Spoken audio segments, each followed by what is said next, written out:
Alright, in this video we will look at why we need recursion.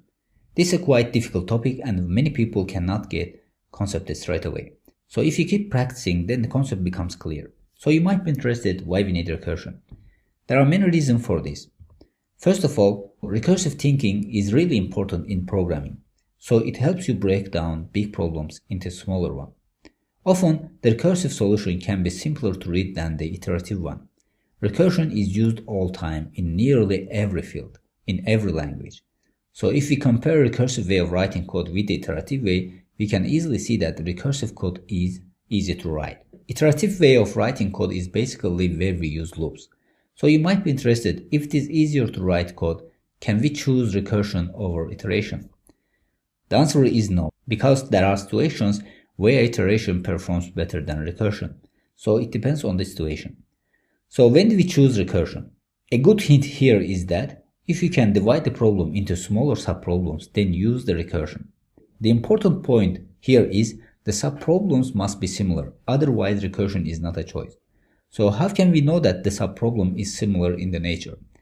So when you hear a problem beginning with the following statements, it's often, but not always, a good candidate for recursion. So the statements are like this: design an algorithm to compute and, or write code to list the n, implement a method to compute all.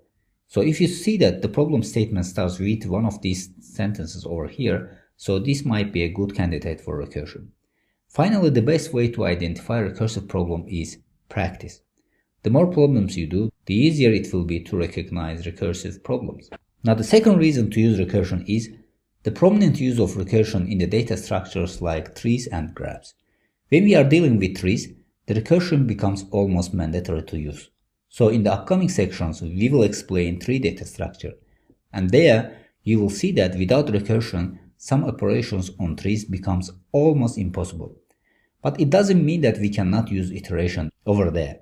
But in this case, recursion is preferable due to the easier nature to write code. So without learning recursion, the upcoming sections will be extremely difficult to understand. The third reason for learning recursion is that many companies ask interview questions related to recursion during their interview process. So if you want to pass these interviews to get better job, recursion becomes extremely important.